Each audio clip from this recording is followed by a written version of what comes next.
The Golden Goose.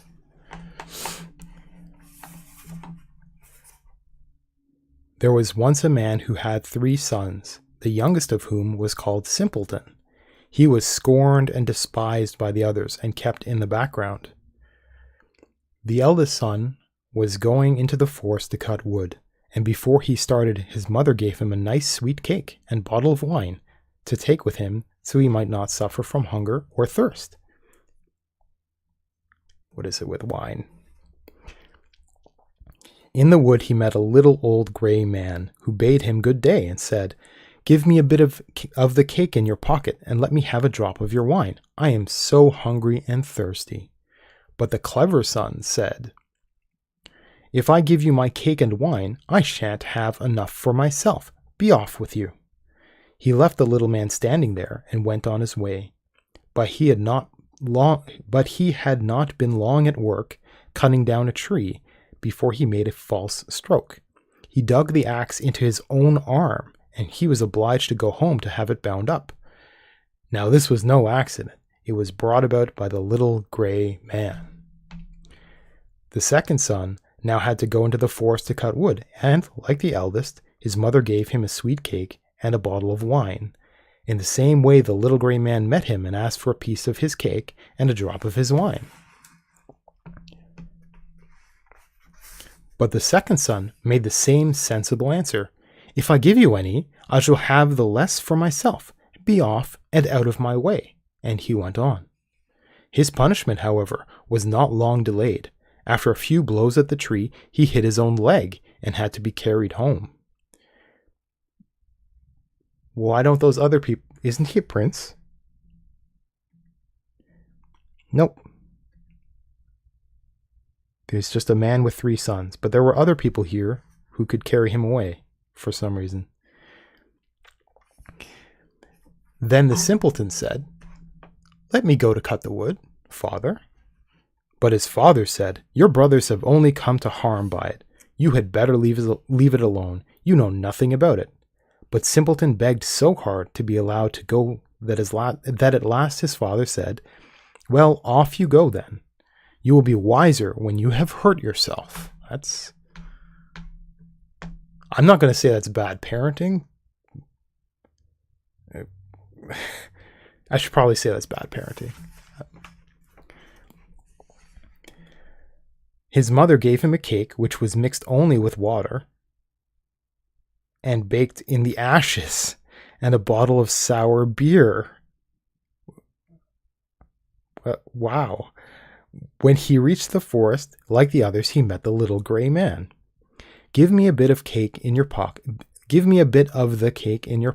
and a drop of your wine. I am so hungry and thirsty," said the little man. Simpleton answered, "I have only a cake baked in the ashes and some sour beer. But if you like such fare, we will sit down and eat it together." So they sat down, but when Simpleton pulled out his cake, it was a nice sweet cake, and his sour beer was turned into good wine. So they ate and drank, and the little man said, "As you have such a good heart and are willing to share your goods, I will give you good luck. There stands an old tree. Cut it down, and you will find something at the roots." So saying, he disappeared. Simpleton cut down the tree, and when it fell, lo and behold, a goose was sitting among the roots, and its feathers were of pure gold. He picked it up and took it with him to an inn where he meant to stay the night.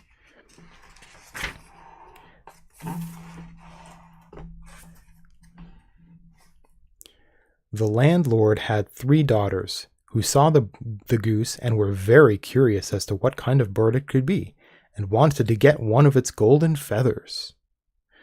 The eldest thought, "There will soon be some opportunity for me to pull out one of the feathers." And when Simpleton went outside, she took hold of its wing to pluck out a feather, but her hand stuck fast and she could not get away.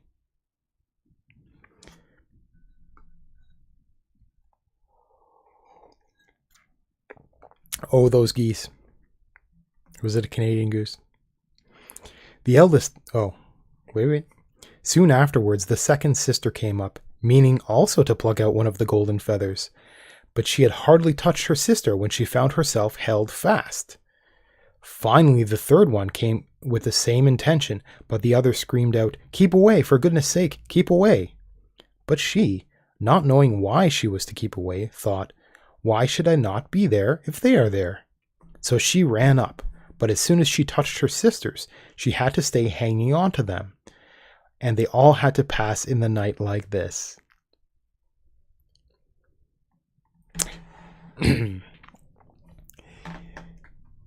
In the morning, Simpleton took up the goose under his arm without noticing the three girls hanging on behind. They had to keep running behind, dodging his legs. Oh, what? In the middle of the fields, they met the parson, who, when he saw the procession, cried out, "For shame, you bold girls! Why do you run after the lad like that? Do you call that proper behavior?" Let's learn what a parson is. I don't know that word. Let's find out. Here we go. Ooh, I should probably use one of my... Oh, okay.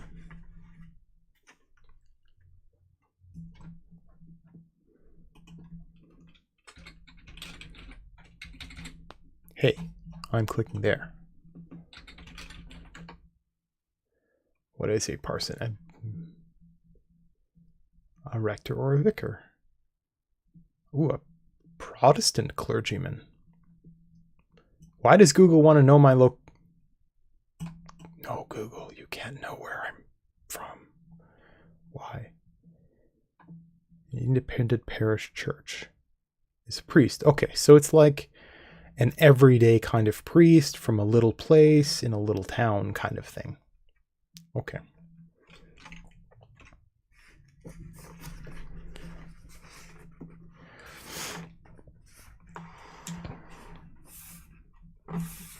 Where was I? I was over here. So he's saying, "For shame, you bold girls. Why do you run after the lad like that? Do you call that proper behavior?" Because he's a priest. Oh.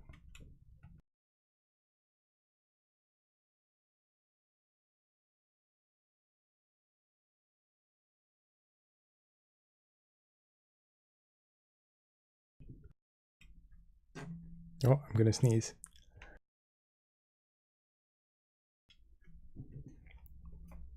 Then he took hold of the hand of the youngest girl to pull her away. But no sooner had he touched her than he felt himself held fast, and he too had to run behind.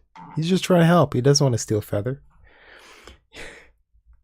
Soon afterwards, the sexton came up, and, seeing his master, the parson, treading on the heels of the three girls, cried out in amazement, "Hello, your reverence! Where are you going so fast? Don't forget that we have a christening." Okay, let's learn what a sexton is. Old English.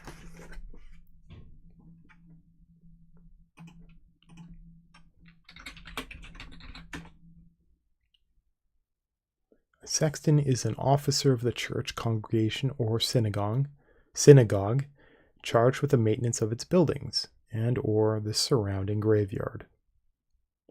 So he's like, what's the term? There's a term for a person who, like a groundskeeper. It's building maintenance. Okay. So who was that again?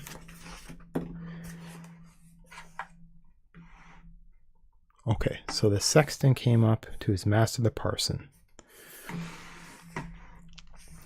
So saying, he plucked the parson by the sleeve and soon found that he could not get away. As this party of five, one behind the other, tramped on, two peasants came along the road carrying their hoes. The parson called them and asked them to set the sexton and himself free. But as soon as ever they touched the sexton, they were held fast. So now there were 7 people running behind the simpleton and his goose. By and by they reached a town where a king ruled, whose only daughter was so solemn that nothing and nobody could make her laugh. So the king had proclaimed that whoever could make her laugh should marry her.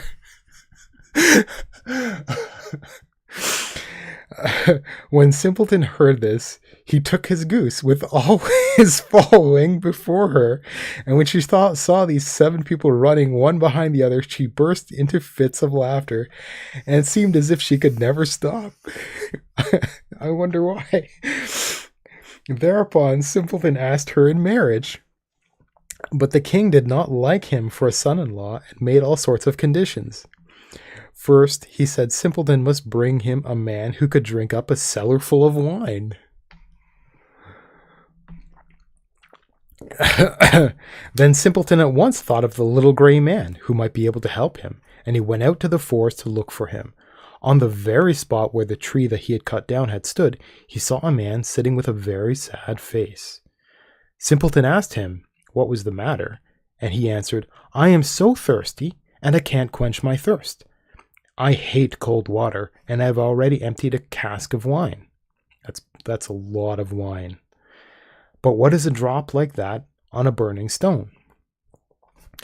"Well, there I can help you," said Simpleton.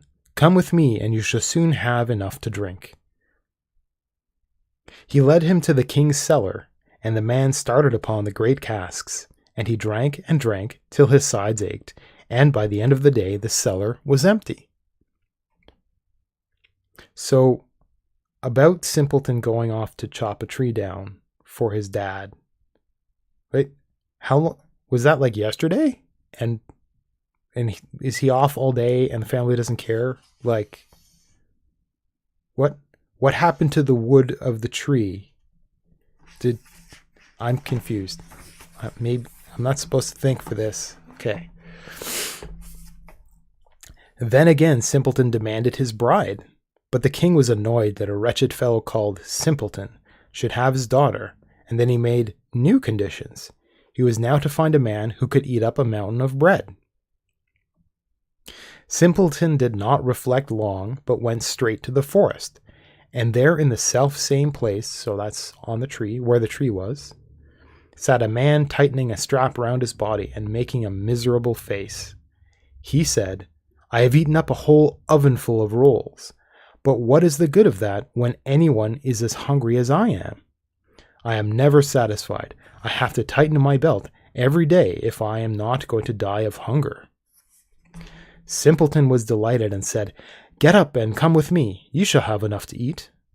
And he took him to the court, where the king had caused all the flour in the kingdom to be brought together and a huge mountain of bread to be baked. The man from the forest sat down before it and began to eat. And at the end of the day, the whole mountain had disappeared. Now for the 3rd time, Simpleton asked for his bride, but again the king tried to find an excuse, and demanded a ship which could sail on land as well as at sea. "As soon as you sail up in it, you shall have my daughter," he said. Simpleton went straight to the forest, and there sat the little gray man to whom he had given his cake. The little man said, "I have eaten and drunk for you, and now I will give you the ship too. I do it all because you are merciful to me." Then he gave him the ship which could sail on land as well as at sea, and when the king saw it, he could no longer withhold his daughter. The marriage was celebrated, and at the king's death, Simpleton inherited the kingdom and lived long and happily with his wife.